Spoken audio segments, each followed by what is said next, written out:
most trusted online dictionary by Merriam-Webster provides several connotations of the word value. So value regarded as the monetary worth of something, and in that connotation equals market price. Or second, a fair return or equivalent in goods, services or money for something exchanged. Or third, relative worth, utility or importance. Fourth, something such as principle or quality intrinsically valuable or desirable. So this part of our course will be, as you understand, not about material values, but about principles that intrinsically valuable or desirable in the European Union. So this part of the course deals with the European values and identity. Researchers distinguish between several types of power: civilian, military, and normative power. After the Second World War, Europe developed almost exclusively on the concept of civilian power. In his BBC Wraith lecture for the 1972, Sir Andrew Schonfield describes the European community as the purest expression in the international system of what is called civilian power, as opposed to traditional military or political power. Hedley Bull in the early 1980s argued that from the perspective of the return of power politics of the 1980s, the civilian power of the European community was conditional upon the military power of states. Later on, Manners introduced the idea of normative power in the Europe. So normative power has many synonyms like power over opinion, or power of ideas, or ideological power. So then civilian power uses civilian instruments, military power uses military instruments, normative powers uses, so it's basically the ability to shape the conception of normal. So although normative power is based on civilian and military power, it entails also leadership in terms of ideas and the promotion of those ideas worldwide. So value issue fits well into that ability to shape conceptions of normal. Therefore, European values are a way of convincing others that what they postulate is the only normal state of affairs. This is, if you will, an ideological lens through which an ordinary European looks at the world. Moreover, if you look at the world through this ideological lens, as you will see later, you are automatically considered a European by identity. What does it mean, identity? In the most general sense, identity is some unique characteristic of the person. What does it mean, European identity? We can use two methods to define this term. The first approach speaks about their European identity as a political one. We are speaking here about the citizenship. The citizenship of the person in the European Union means that person will obey norms and rules promoted by the European Union. Speaking about social identity, we are speaking about the possibility of the person to be the member of that special social group. Also, in literature, we can define identity as an achieved, as ascribed. Ascribed identity will characterize person by the birth, and it's impossible to change it during the life course. For example, we can speak about the place of birth, we can speak about the origin of the person, we can speak also about some common history. When we are speaking about the achieved identity, we understand something that can be changed. For example, during the life course, person can obey by their will to the norms, rules, and some special values. So, speaking about the European identity, we need to say that achieved and identity of social links will be much more important, because it will provide exactly the understanding who we are. Speaking about the European identity, we speak about the people who connect themselves with some economic and some political, social sphere.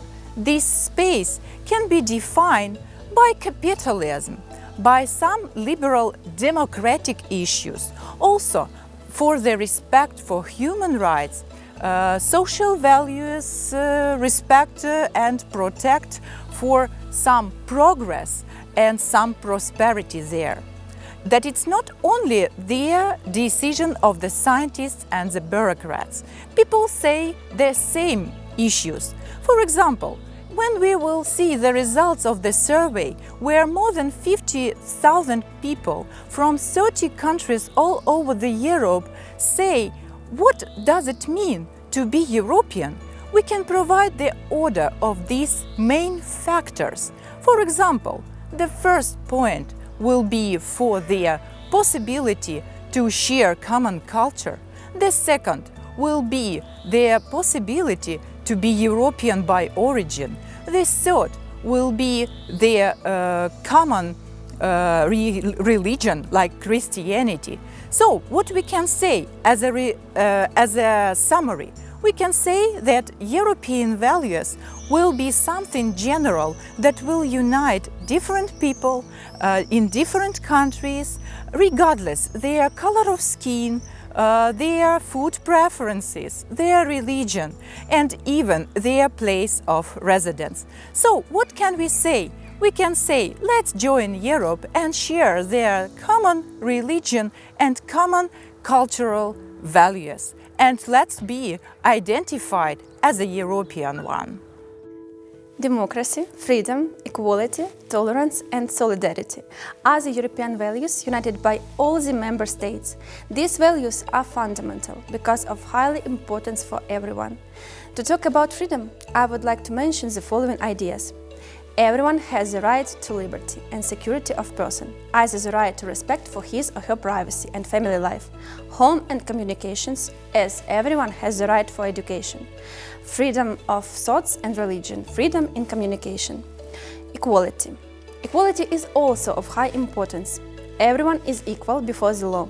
It's about non-discrimination, and the most essential thing, it goes without saying, it's about the rights of the children. Speaking about dignity, it is reasonable to say that it is inviolable. It must be respected and protected, because everyone has the right to the proper life. We must not forget about solidarity. It's a basis for the development of the workers and their rights. The last, but not the least, is justice, which is the right to an effective remedy and to a fair trial. So, taking into the consideration the highly mentioned ideas, we can say that the European Union values are common to the European Union countries in a society in which inclusion, tolerance, justice, solidarity and non-discrimination prevail. These values are an integral part of our European way of life. These words we can interpret in two ways. The first, hard interpretation, the second, soft interpretation. At the same time, the other documents do not leave any doubt that the UE interprets the Lisbon Treaty as a hard interpretation. Therefore, the document explicitly suggests the UE officials have a responsibility to actively mainstream human rights into all documents and into all dialogue with the third countries. Regardless of secular substance, thus, the UE official discourse in this area can therefore be characterized as a systematical value mainstreamly in all dialogues with third country. Following this analysis, UE values mainstreamly in dialogical with third country can be defined as activity and focus action. Therefore, every stage the process to systematically promote values in dialogues with third country.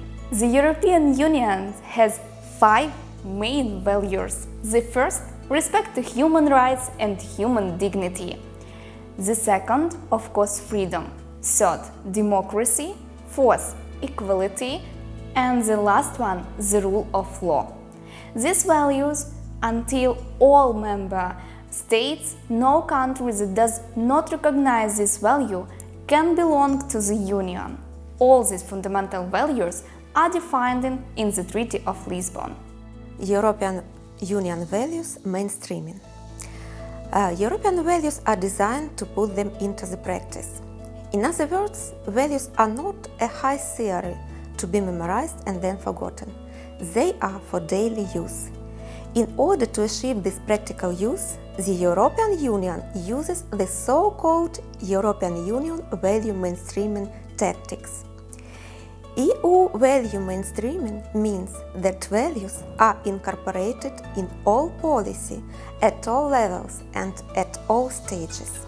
The most pertinent mechanism to EU value mainstreaming through bilateral dialogues, procedural diffusion, merely capture the role of institutionalized relationships as a channel for diffusion. For this aim was made analysis of European Union's official discourse in this area.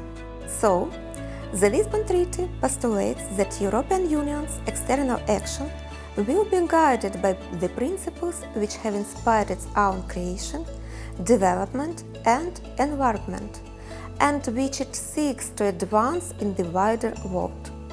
These words alone can be interpreted literally and rigidly as a hard interpretation, and figuratively as a soft interpretation.